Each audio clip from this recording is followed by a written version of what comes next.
Damos un cordial saludo a todas las personas que están conectándose en este primer servicio de nuestra iglesia. Sean todos bienvenidos a esta transmisión y claro, también aquí en casa, a todos los que nos damos cita en este primer servicio, bienvenidos a casa, a la casa del Señor. Estamos en familia, gracias a Dios, otro domingo más. En este primer servicio, como ustedes saben, estamos llevando el estudio de la Biblia libro por libro. Hemos revisado algunos aspectos, estamos en el Evangelio de Juan, el discípulo amado. Este es el cuarto evangelio que es distinto a Mateo, a Marcos y a Lucas, porque estos son evangelios sinópticos. El evangelio de Juan tiene una peculiar redacción que lo hace diferente de los evangelios sinópticos. Este es un evangelio diferente. Hemos platicado algunas cuestiones interesantes del evangelio de Juan. Tiene un propósito el evangelio de Juan. Tiene símbolos, metáforas, el evangelio de Juan. No hay parábolas en el evangelio de Juan. Y así podríamos hacer varias observaciones del evangelio de Juan. Me gustaría mucho, hermanos, que recordáramos el propósito del evangelio de Juan. En el capítulo 20, versículos del 30 al 31, se encuentra el propósito. Juan capítulo 20, del 30 al 31. Fíjense cuál es el propósito del evangelio de Juan. Hizo además Jesús muchas otras señales en presencia de sus discípulos, las cuales no están escritas en este libro, pero estas se han escrito para que creáis que Jesús es el Cristo, el Hijo de Dios, y para que creyendo tengáis vida en su nombre. Por eso este evangelio es el que tú regalas a una persona que se convierte, a un nuevo convertido. El evangelio de Juan tiene una audiencia general: judíos, gentiles, paganos, y por supuesto, este es un evangelio precioso para la iglesia también. Así que hemos repasado, hermanos, en los 4 evangelios, cuál es la finalidad por la cual se escribió Mateo, qué tipo de audiencia tiene Marcos, hacia dónde va la audiencia de Lucas, y Juan tiene otra audiencia. Todos nosotros, judíos, gentiles y la misma iglesia, que siempre tenemos que recordar el propósito. Todo aquel que crea en Cristo como el Hijo de Dios, al creer en Él, tendrás vida eterna. Ahora, hoy, hermanos, quiero enfocar mi mensaje al corazón del evangelio. No me voy a salir todavía de Juan. Seguimos en el famoso evangelio de Juan y vamos a abrir nuestra Biblia en el capítulo 3, versículo 16. Todos nos sabemos de memoria Juan capítulo 3, versículo 16. El corazón del evangelio. Hermanos, felicidades por memorizarlo, pero hoy lo vamos a estudiar. Ya no se trata solo de memorizarlo. Como dicen los teólogos, el evangelio de Juan es el monte Everest de la teología cristiana. Juan 3:16 tiene su peculiar significado. Lo hemos repetido, lo hemos memorizado, lo hemos compartido, pero pocos cristianos se han dado cuenta la realidad de lo que significa Juan 3:16. Hermanos, subamos un peldaño. No te quedes solo memorizando Juan 3:16 sin estudiarlo. Hoy lo vamos a estudiar y quiero llevarlos a la cumbre del monte Everest de la teología cristiana. En este versículo, el que todo mundo nos memorizamos y el que todo mundo compartimos. Hay una riqueza tremenda en el Evangelio de Juan, capítulo 3, versículo 16. Y solo el Espíritu Santo nos permitirá ir a un diálogo privado en la noche. No hay nadie ahí. Solo está Cristo frente a un religioso llamado Nicodemo en la noche. Solo el Espíritu Santo nos va a llevar a una conversación privada, una conversación íntima, una conversación, repito, dada en la noche. No se trató de un sermón público en el templo. Se trata de una íntima conversación con un importante fariseo llamado Nicodemo de noche. Si quiere el Señor que escuchemos esa conversación privada, es porque ahí hay una riqueza teológica, bíblica y espiritual para conocer a Dios y conocer lo que Dios hizo por ti. Así que vamos hoy, precisamente con la guía del Espíritu Santo, a revisar el más preciado, el más memorizado, el más valorado versículo quizá de toda la Biblia que encierra el corazón del Evangelio. Porque de tal manera amó Dios al mundo, que envió a su Hijo unigénito, para que todo aquel que en él cree no se pierda, mas tenga vida eterna. Oremos.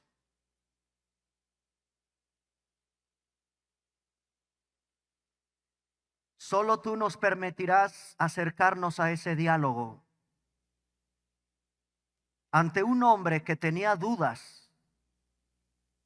Y qué hermoso poder contemplar, Señor, con nuestros oídos, con nuestra mirada, con nuestra imaginación, el diálogo que se entabló aquella noche entre Nicodemo y tú.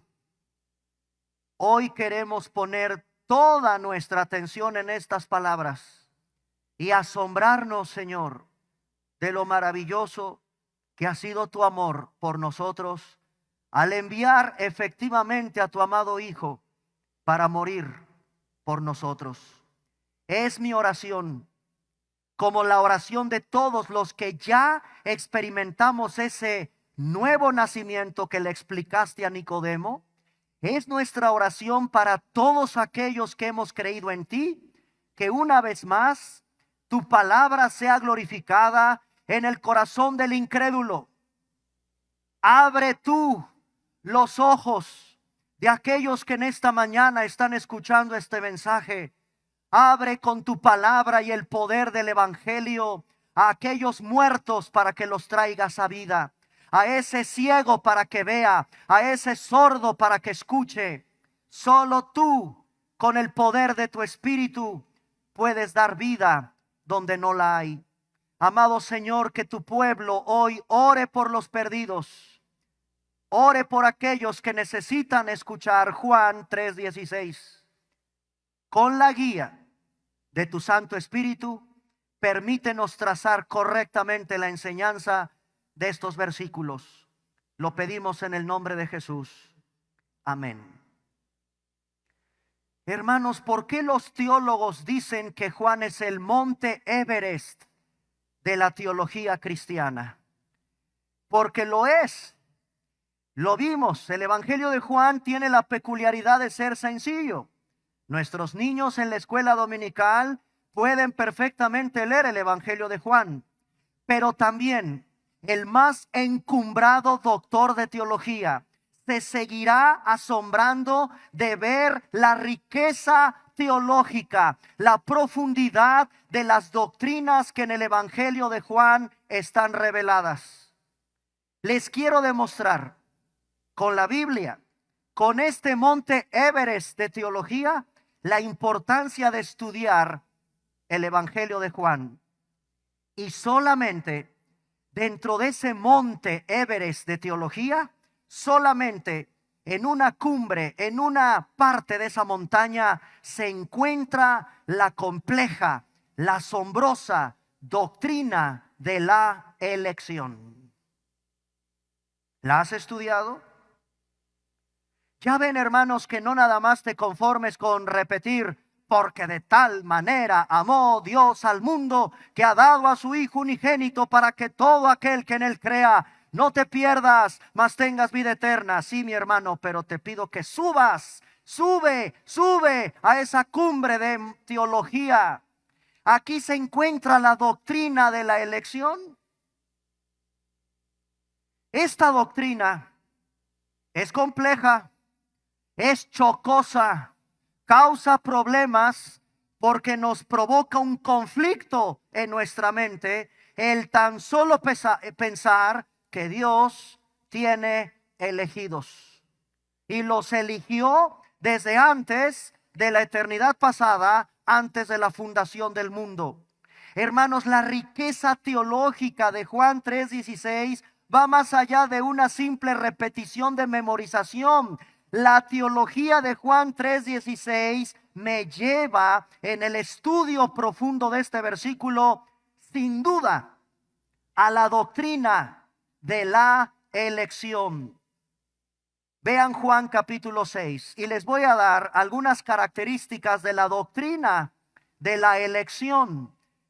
En el Evangelio de Juan capítulo 6, por ejemplo, Juan capítulo 6, versículos del 37 al 39, esta doctrina de la elección, característica número 1, es eterna, eterna. Vean Juan 6, 37, todo lo que el Padre me da, vendrá a mí. Ya desde ahí empezamos con la profunda doctrina de la elección en el monte Everest de la teología cristiana, que es el Evangelio de Juan. No me voy a salir de Juan para explicar una parte, una minúscula parte de la doctrina de la elección. Todo lo que el Padre me da, dice Cristo, vendrá a mí, y el que a mí viene no le echo fuera. Versículo 38, porque he descendido del cielo, no para hacer mi voluntad, sino la voluntad del que me envió. Y esta es la voluntad del Padre, el que me envió. Escucha, que de todo lo que me diere, no pierda yo nada, sino que lo resucite en el día postrero. Fue el Padre el que te llevó a Cristo. Por eso estás en Cristo. No porque tú lo hayas hecho. Y aunque ahí hay algo que hay que entender, ¿y dónde queda la responsabilidad humana entonces? ¿Se dan las dos? Lo que sí te adelanto, mi hermano, es para tratar de entender esta teología profunda, es que lo único que tú aportas es tu pecado. ¿Se dan cuenta lo que Cristo está diciendo en Juan? ¿Te das cuenta la profundidad de lo que está diciendo Juan? En el capítulo 6, del 37 al 39, esta es una elección eterna, diseñada, planeada por Dios, que te envió a su Hijo, que te llevó a Cristo. Número 2, la doctrina de la elección es preciosa. Dice Juan capítulo 10, versículos del 1 al 5. Evangelio de Juan capítulo 10, versículos del 1 al 5, lo explica Cristo de esta manera. Capítulo 10 del Evangelio de Juan, versículos del 1 al 5. Lo precioso que es haber sido elegido. De cierto os digo, el que no entra por la puerta en el redil de las ovejas, sino que sube por otra parte, ese es ladrón y salteador. Mas el que entra por la puerta, el pastor de las ovejas es. A este abre el portero, y las ovejas oyen su voz, y a sus a sus ovejas llama por nombre y las saca. Y cuando ha sacado fuera todas las propias, va delante de ellas. Y las ovejas verdaderas, las que son de propiedad del Señor, lo oyen su voz. Y a sus ovejas llama por nombre y las saca. Y cuando ha sacado fuera otra vez todas las propias, y va delante de ellas, y las ovejas le siguen porque conocen su voz. Pero hay extraños. Hay extraños en esas ovejitas, mas al extraño no seguirán, sino huirán de él porque no conocen la voz de los extraños. ¿De qué manera tan compleja?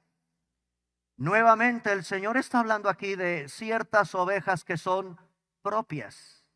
Y esas que son propias de Él, siempre lo van a seguir. Se podrán tropezar, se podrán descarriar, se podrán apartar, pero si en verdad son las ovejas que el Señor llama, regresan al redil, son suyas y nunca se perderán.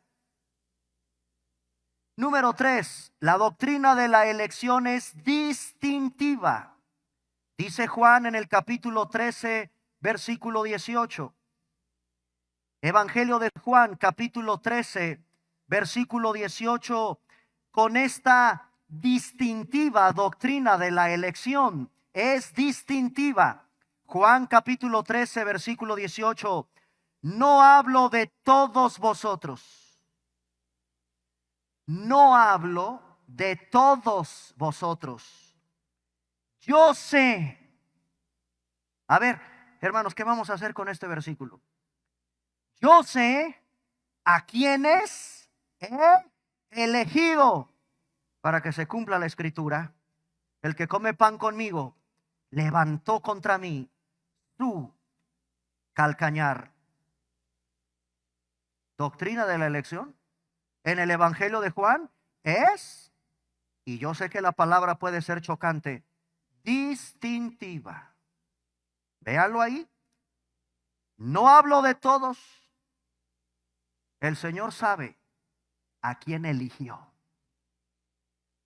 Mi amigo y mi hermano que me escuchas, mi amigo sobre todo, los que todavía no estás en Cristo, ven a Cristo.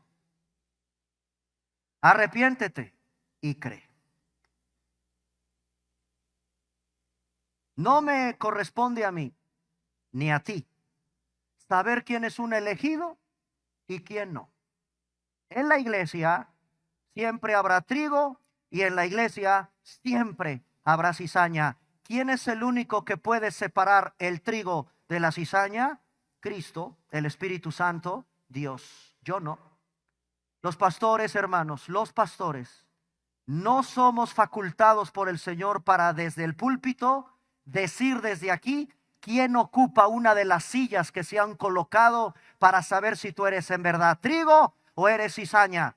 Yo no sé si tú estás en Cristo, yo no sé si ya naciste de nuevo o no. Puedo verlo por tus frutos, obviamente, pero no me compete a mí saber quién es trigo y quién es cizaña en la iglesia. Solo Él.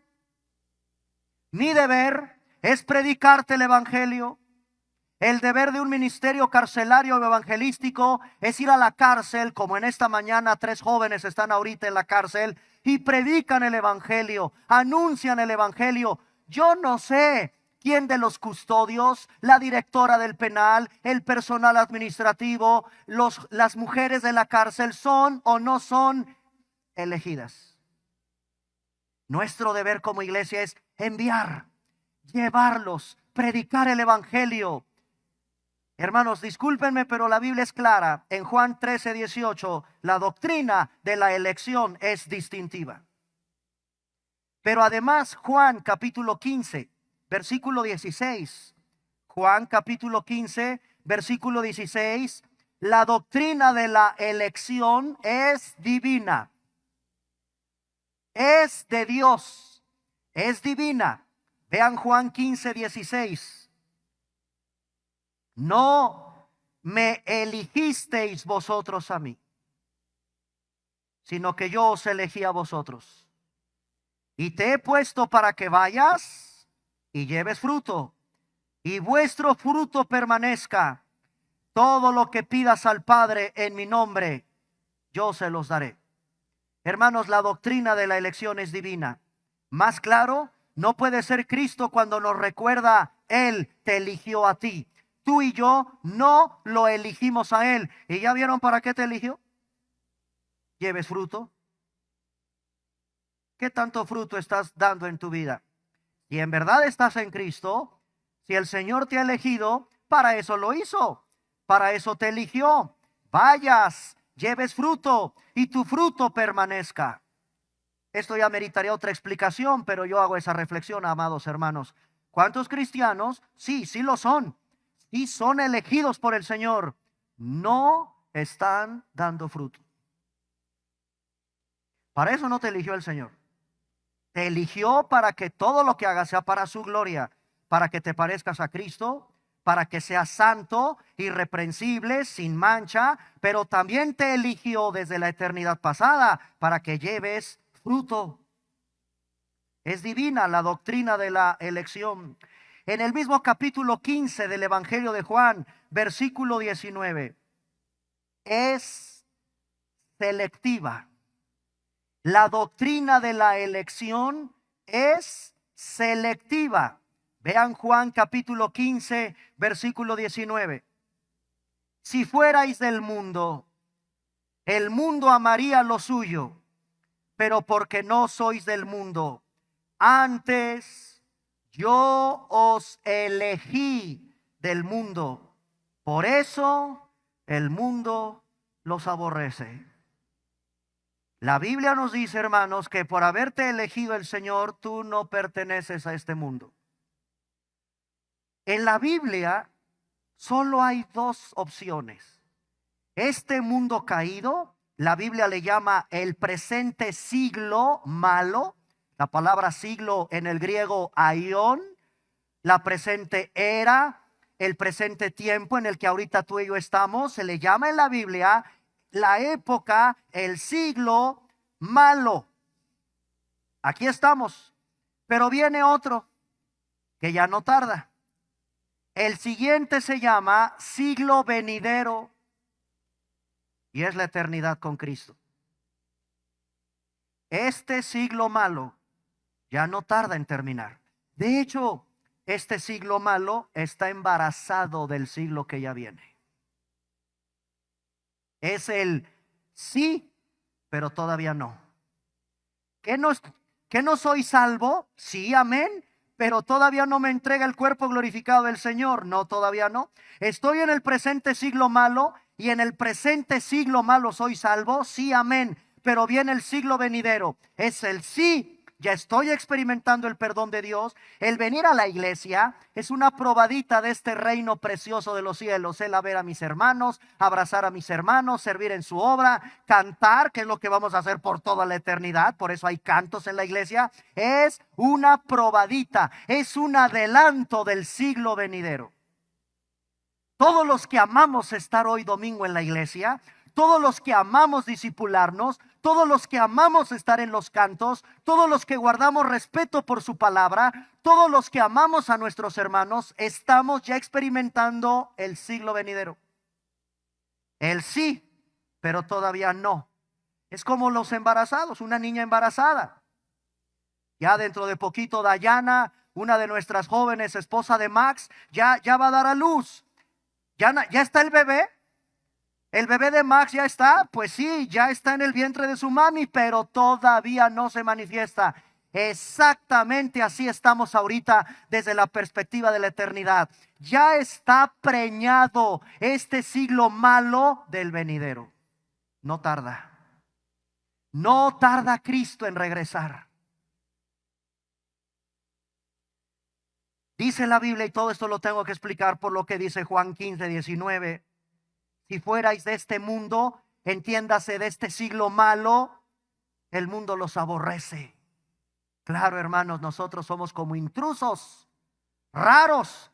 No tomo, no fumo, no digo groserías, guardo mi testimonio. No soy perfecto, pero estoy diario consciente de que tengo que parecerme a mi Señor, seguir a Cristo, parecerme a Cristo, leer la Biblia, orar, llevar una vida santa. Me cuesta, sí, pero lo procuro. Vengo a las disciplinas espirituales. Para eso Dios me dejó su palabra, para eso me dejó al Espíritu Santo. Todo lo que ahorita en este siglo malo, todo lo que yo necesito para seguir y seguir. Pero el mundo aborrece eso. Aborrece la Biblia, aborrece la santidad, aborrece la virginidad en una niña, aborrece la pureza sexual de un hombre. El mundo de allá afuera nos aborrece. Lo dijo Cristo: porque ustedes, yo los elegí. Son diferentes. Y finalmente, Juan 17:9, la doctrina de la elección es posesiva. Vean Juan 17:9. Yo ruego por ellos. Ahora fíjense por favor, hermanos, y vayan conectando ya Juan 3:16. ¿Ya vieron cuántas veces en lo que hemos revisado ahorita ya se mencionó la palabra mundo, mundo, mundo? ¿Y saben por qué se estudia mal Juan 3:16? Porque no has estudiado la palabra mundo. Vean Juan 17:9. Yo ruego por ellos. Ah, caray. ¿Cómo me dice Juan 3:16 que porque de tal manera amó Dios a quién?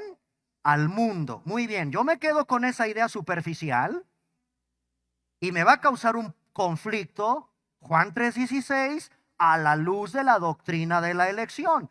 Porque ahora resulta que tiempo después, cuando Cristo va a ser arrestado, en su oración sacerdotal, así se llama el capítulo 17 de Juan, la oración sacerdotal de Cristo. ¿Ya vieron qué dice en el versículo 9? No ruego por el mundo. Por fin, ¿no que era tanto tu amor por el mundo?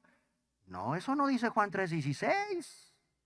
Has estudiado mal, o quizás les va a pasar como a mí. Nunca me lo explicaron bíblicamente. Y gracias a Dios que estamos en una iglesia bíblica, amamos la doctrina, y es entonces importante que yo entienda perfectamente Juan 3:16, porque si no me va a causar un conflicto Juan 17:9. Yo ruego por ellos, no ruego por el mundo, sino por los que me diste. Porque tuyos son. La doctrina de la elección es posesiva. Entonces, les acabo de dar una asomadita. Ya nos subimos unos cuantos metros en el monte Everest. La doctrina de la elección en el Evangelio de Juan es eterna, preciosa, distintiva, divina, selectiva y posesiva. Ahora, con esta introducción, ahora sí, Juan 3:16.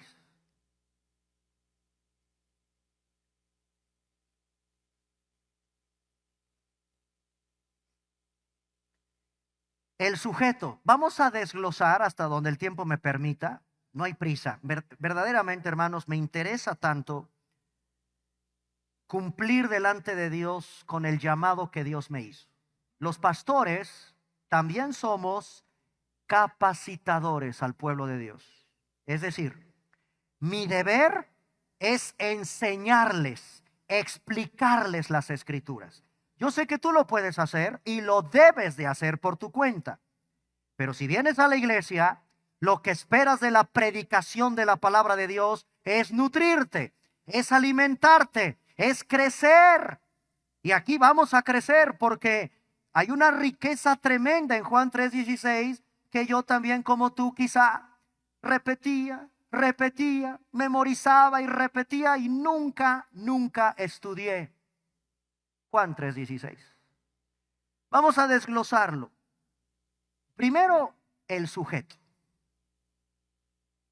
Todos los que hemos ido a la escuela sabemos que en toda oración hay un sujeto un verbo, un predicado. Esta es una manera de entender toda la estructura en gramática de nuestro lenguaje. Bueno, el sujeto. En otras palabras, aquí hay un sujeto que realiza una acción, un verbo. Y el verbo es amar.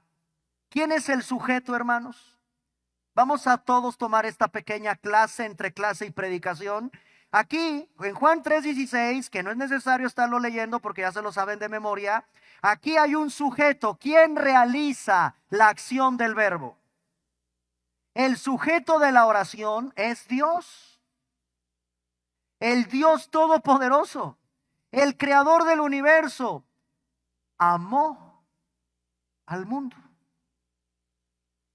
Bueno, no es difícil. Ahora nos vamos un poquito a teología propia. La teología propia estudia nombre de Dios. ¿Cómo se llama Dios? Bueno, afortunadamente en la Biblia tenemos una preciosa revelación cuando Moisés le dijo: ¿y cómo te llamas? Tú me mandas a sacar a los esclavos de Egipto, pero me van a preguntar: ¿eres tú un Dios como el Dios del Nilo? ¿Eres una deidad semejante a las ranas, a los piojos, a las moscas, a las tinieblas? ¿Eres como el sol, como Ra? ¿Cómo te llamas?, le dijo Moisés, porque Moisés tenía toda la cultura egipcia en su cabeza. Él fue criado alrededor de múltiples dioses en Egipto. Cada plaga de las 10 son una deidad egipcia. Dios desafió a cada ídolo, a cada dios egipcio, comenzando por las aguas. El río Nilo era una diosa. Consideraban las aguas del Nilo una diosa, y todos los días en la mañana el faraón practicaba un ritual en las aguas del Nilo. No es casualidad que Dios le dice: ve en la mañana, a la hora de ese ritual, preséntate ante Moisés y vas a golpear con la vara las aguas del río y se convertirán en sangre. Dios empieza a humillar a la diosa del Nilo. Y así, plaga por plaga. Primera advertencia, primera plaga. Segunda advertencia, segunda plaga. En la tercera, no hay advertencia. La tercera plaga vino de inmediato el juicio de Dios sobre Egipto. Cuarta plaga, advertencia. Quinta plaga, advertencia. La sexta, sin advertencia, Dios desata su juicio. Séptima, advertencia. Octava, advierte. Novena, sin advertencia. Y la décima es la peor de todas: la muerte del heredero del dios Faraón, el primogénito egipcio. Así que, hermanos, en teología propia es muy interesante cómo se llama ese Dios. Dios, hermanos, en realidad no tiene nombre. Todos los que estudiamos la carrera de abogado sabemos que la persona tiene, el ser humano tiene una personalidad jurídica. Todos tenemos derecho a tener un nombre. Tú vas con tus padres al registro civil y que te den un nombre con apellido. Tú tienes derecho a tener un sexo, que se identifique tu sexo, tu estado civil, etcétera, etcétera, etcétera. ¿Cómo se llama Dios? Hermano, simplemente Dios le dijo a Moisés: yo soy el que soy. Y si sigo indagando en este maravilloso Dios, sus atributos. Dios tiene atributos. Unos son comunicables, es decir, el hombre refleja parte de los atributos de Dios. Y hay otros atributos incomunicables que Dios no los transmite al ser humano. Pero hay uno que nunca se nos debe de olvidar y que lo dice el apóstol del amor precisamente en Primera de Juan, capítulo 4, versículo 8. Primera de Juan, capítulo 4, versículo 8. Dice Juan, Primera de Juan, primera carta de Juan, capítulo 4, versículo 8. El que no ama Y esto no hay vuelta de hoja, mis hermanos, ¿eh? Los cristianos amamos aún a tus enemigos. El que no ama no ha conocido a Dios, porque Dios es su esencia, es amor. Entonces Juan 3:16 no nos puede provocar mayor problema, al menos en el sujeto. El sujeto es este Dios de amor, es su naturaleza, es parte de su esencia. Dios es amor, y ese Dios todopoderoso dice que amó al mundo. Hasta ahí vamos bien. El problema está, o se va a empezar a complicar, cuando no entiendes el objeto de ese amor. ¿Y cuál es el objeto de ese amor, de ese Dios de amor? El mundo. Y aquí, amada iglesia, es donde tenemos que sacar todo nuestro arsenal bíblico para explicar correctamente la palabra mundo. Repito, en este versículo tan famoso de toda la Biblia, el sujeto es Dios. Dios es amor. Hasta ahí muy bien. Primera de Juan 4:8, Dios es amor. Número 2, y aquí es donde ya, cuidado. El objeto de ese amor es el mundo. Pero otra vez hay que ir al monte Everest de la teología con Juan. Universo completo, tierra física, sistema mundial, humanidad incrédula, un grupo grande, el público en general, judíos y gentiles, el reino humano, los no elegidos o solo los elegidos. Les acabo de proporcionar la lista de lo que en el Evangelio de Juan se refiere a mundo. Otra vez, vámonos despacio. Fíjense cómo en el propio Evangelio de Juan, 1, 2, 3, 4, 5, 6, 7, 8, hay 10 diferentes acepciones de la palabra mundo. ¿A cuál se refiere Juan 3:16? No me voy a salir de Juan y les voy a demostrar con la Biblia a qué mundo se refiere Juan 3:16. No me voy a salir del Evangelio de Juan para que vean el monte Everest de teología que hay aquí. Porque medir la grandeza del amor no es en razón del número de personas que habitan este mundo. Eso no está diciendo Juan 3:16. Te lo repito, me voy despacio.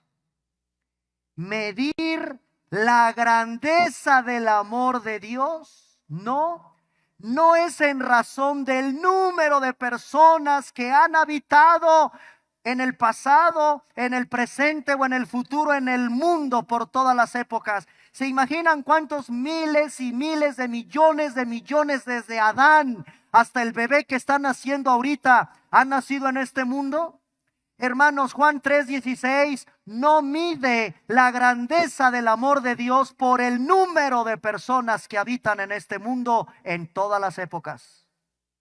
En otras palabras, no es por la cantidad de gente que se mide el amor de Dios. ¿Por qué? Porque no todos los seres humanos se van a salvar. Y Dios te libre, mi amigo, que tú estés en esa lista de los que no son salvos. Mira, te pido con todo mi corazón que le des la seriedad a tu vida en esta tierra, porque vas a pasar a la eternidad. No se está refiriendo que Dios derrama su amor por todos los habitantes de este mundo por todas las épocas. No, eso no dice Juan 3:16. No es por la cantidad de gente que se mide el amor de Dios. No todos los seres humanos se salvan. A esta hora de la mañana, 10 de la mañana con 20 minutos, hay almas que están bajando al infierno. Dale gracias a Dios que estás vivo escuchando esta predicación con repercusiones eternas en tu vida. Miles en el mundo hoy a esta hora de la mañana están partiendo a la eternidad y se están condenando en el infierno. Hermanos, entonces, ¿qué es Juan 3:16? ¿Por qué dice que amó a todo el mundo? El mundo no es todos los que han vivido en este mundo. Mundo en Juan, y eso pasa por no estudiar correctamente esta doctrina. La palabra mundo en el Evangelio de Juan tiene varias acepciones. 185 veces en toda la Biblia, en el Nuevo Testamento, se habla del mundo. 185 veces, 78 de las cuales están en Juan. De 185 veces que la Biblia en el Nuevo Testamento habla del mundo, 78 veces están en este Evangelio. El Evangelio de Juan. Número 1, universo completo. Juan 1:10.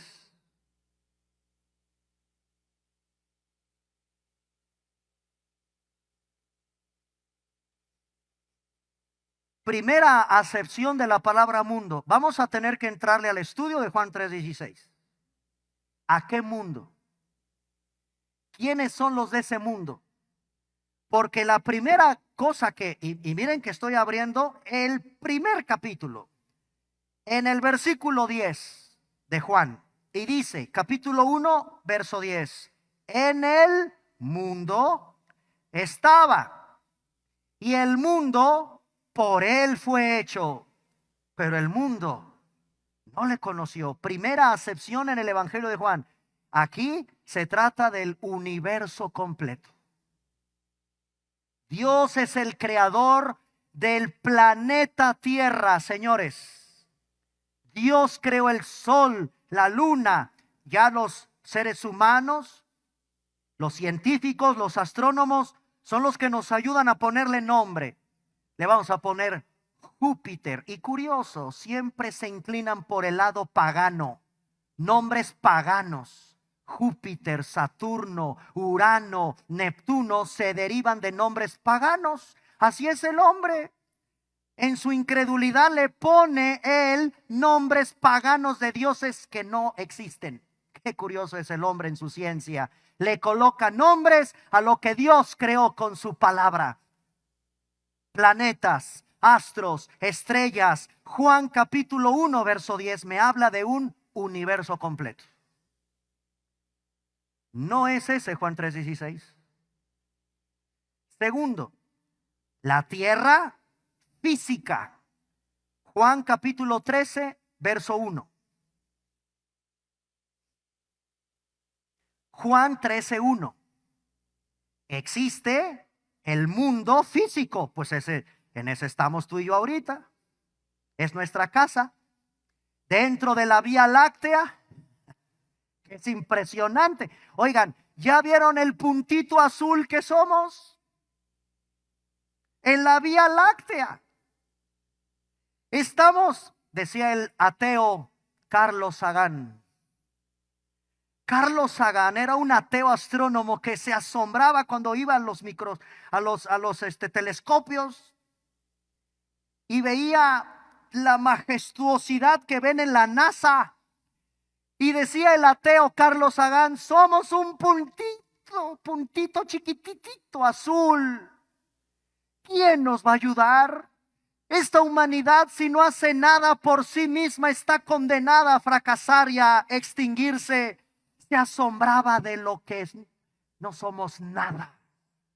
Un minúsculo, insignificante punto de color azul en el vasto, infinito universo. Ahí Sí, hermanos, colocado ese puntito azul está perfecta, matemática, astronómicamente exacto, de distancia al Sol, de distancia a su satélite llamada la Luna. Los científicos dicen que si ese punto azul en la Vía Láctea se moviera 1 grado de donde está, es imposible la vida. Ahí Dios, segunda acepción de la palabra mundo, nos puso en una tierra física. Esta es nuestra casa. Dice Juan 13:1. Antes de la fiesta de la Pascua, sabiendo Jesús que su hora había llegado para que pasase de esta nuestra casa, de este mundo al Padre.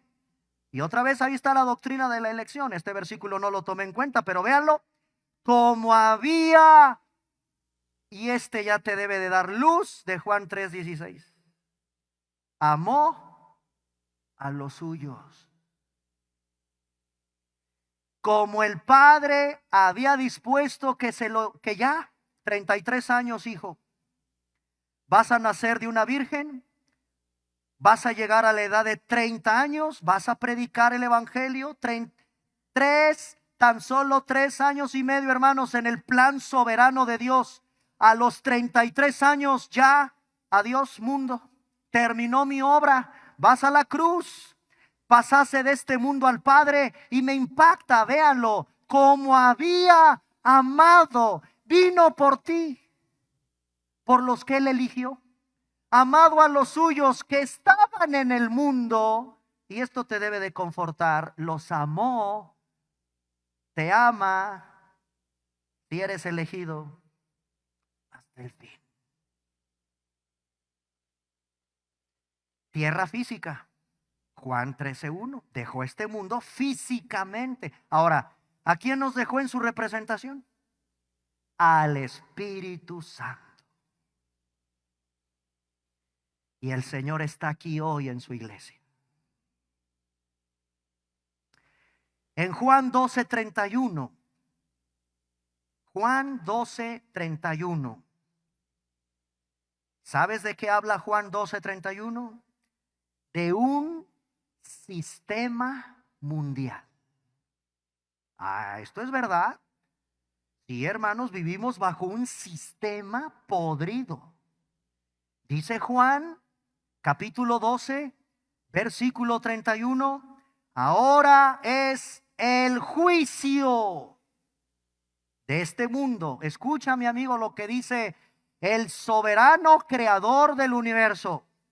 Vendrá tiempo de juicio de este mundo. Ahora el príncipe de este mundo será echado fuera. Hermanos, esto me habla de un sistema podrido, a donde Satanás ejerce un dominio. Con razón la Biblia le llama el siglo malo a esta época, en este mundo que no ama a Dios, que no honra a Dios. Es un sistema mundial. 12:31 de Juan, el juicio de este mundo, y dice que hay un príncipe en este mundo que es echado fuera. No está tan mal el periodista Daniel Stulin cuando él hace una revisión de lo que opera en el mundo de los gobiernos de hoy. Este periodista, interesante la investigación que ha hecho de cómo operan los gobiernos del mundo como en sociedades secretas, dice él. Ciertos gobernantes, hermanos, se reúnen a confabular en el mundo. Esto me habla de un sistema que opera en el mundo que no es el bíblico, que no es cristiano, que odia la Biblia, que odia a los cristianos, que odia a la familia, que odia todo lo que Dios honra en santidad. Y lo dice la Biblia. Así que un cristiano no tiene por qué sorprenderse de lo que opera en este mundo como sistema de corrupción en los gobiernos del mundo. Oremos por nuestra presidenta. Oremos por nuestros diputados. Oremos por los ahora nuevos ministros. ¿Ya vieron lo que viene en México? Una nueva corte de justicia en México. Los cristianos tenemos que vivir como nunca antes de rodillas por nuestro país. Voy a terminar con otra acepción de la palabra mundo. Juan 7:7. Humanidad incrédula. Juan 7:7. Juan 7:7. Humanidad incrédula. Vean Juan 7:7. No puede el mundo aborreceros a vosotros, mas a mí me aborrece, porque yo testifico de él que sus obras son malas. Tú lees todo el contexto del capítulo 7 y es la incredulidad. Por cierto, incredulidad de los hermanos de Jesús, increíble. Pero vean Juan 7:7. Este mundo, no puede el mundo aborreceros a vosotros, mas a mí me aborrece, porque yo testifico de él que sus obras son malas. En otras palabras, es una humanidad incrédula. Juan 7:7.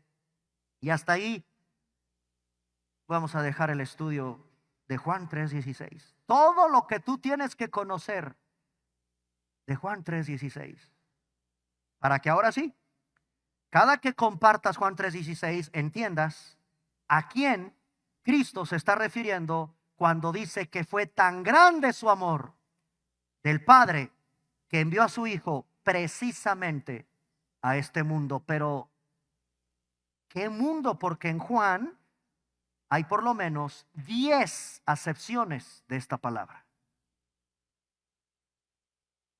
Eso es lo hermoso de venir a seguir creciendo en la palabra de Dios. Vamos a ponernos de pie.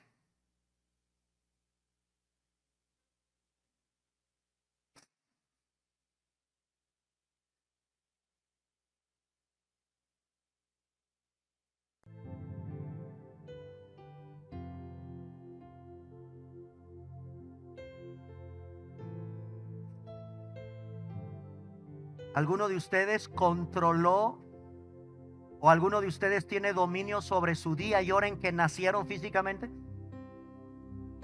¿Verdad que no? Lo mismo pasa con el nuevo nacimiento espiritualmente. No somos responsables de nuestro propio nacimiento físico. Eso lo decidieron papá y mamá cuando tuvieron su relación sexual y planearon tener un hijo, pero no te preguntaron a ti. Tú ni siquiera estabas enterado cuando fuiste concebido por tus padres. Hermanos, de la misma manera, no somos en lo absoluto, no tenemos ninguna decisión sobre nuestro nuevo nacimiento. Dios te eligió. Y fue en el momento en que Él abrió tus ojos, tu corazón, para que el Evangelio hiciera eso en tu vida. Es Dios. Yo te pido, mi amiga, mi amigo, que hoy nos visitas por primera vez o estás siguiendo la transmisión en casa, que vengas a Cristo. ¿Qué significa venir a Cristo? Que te presentes ahí donde estás con todos tus pecados, porque la Biblia dice que tú y yo somos pecadores. Preséntate así como estás y ven, acércate a ese Cristo del que está hablando Juan 3:16. Dios amó al mundo, lo que estamos explicando. ¿A qué mundo? Que envió a su Hijo, para que todo aquel que en esta mañana crea en Él no se pierda. Mi amiga, mi amigo, hay una perdición eterna. El destino de tu alma está en las manos de ese Cristo de la cruz. Dios amó, lo hizo en amor. ¿Tú te imaginas eso? Lo iremos revisando, lo iremos explicando, pero vino a un mundo de pecadores a dar su vida por ti y por mí. Ven a Cristo, arrepiéntete. En la cruz del Calvario, el Señor derramó toda su sangre para limpiarte de tu maldad.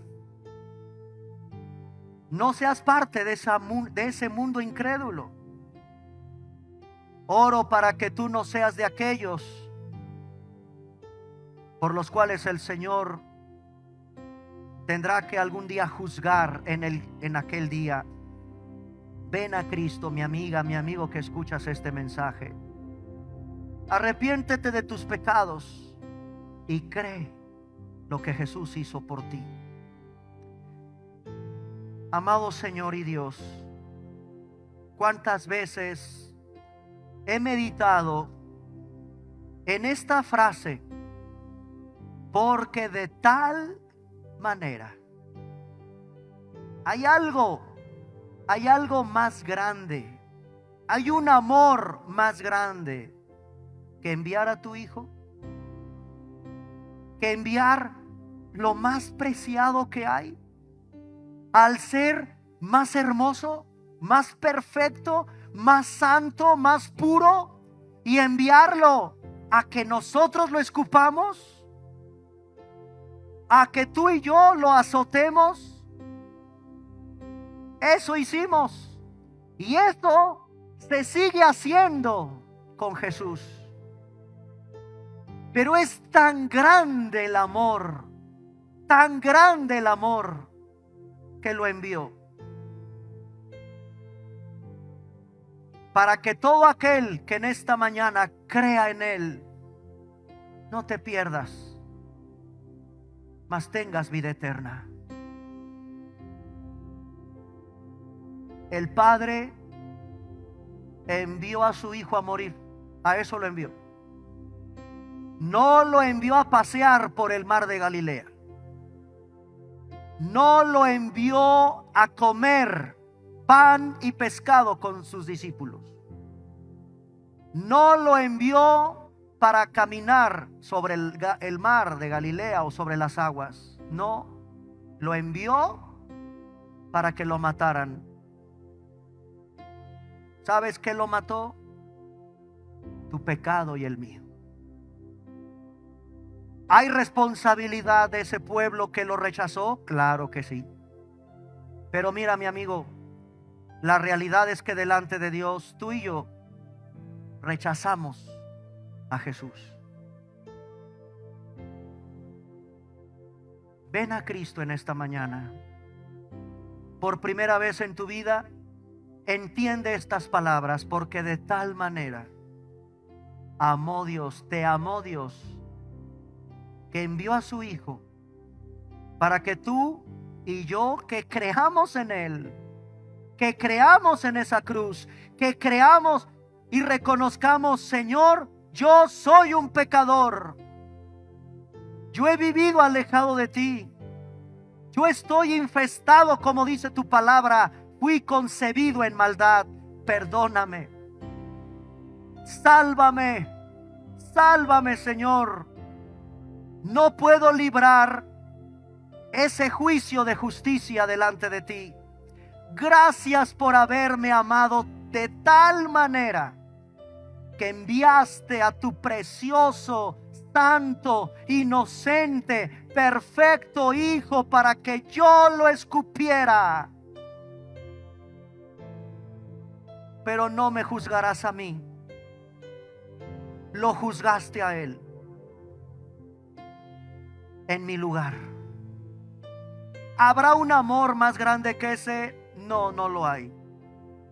No hay mayor amor que aquel que da la vida por un amigo. Y eso hizo Jesús por sus elegidos, dar la vida por ellos. No hay un amor más grande. No existen palabras en el diccionario para elevar ese amor. No hay algo más grande que aquel que da la vida por un amigo. Y Jesús es ese amigo que dio la vida por ti. Señor, permítenos seguir impactándonos de Juan 3:16, de tal manera que vivamos de acuerdo con lo que hoy hemos aprendido.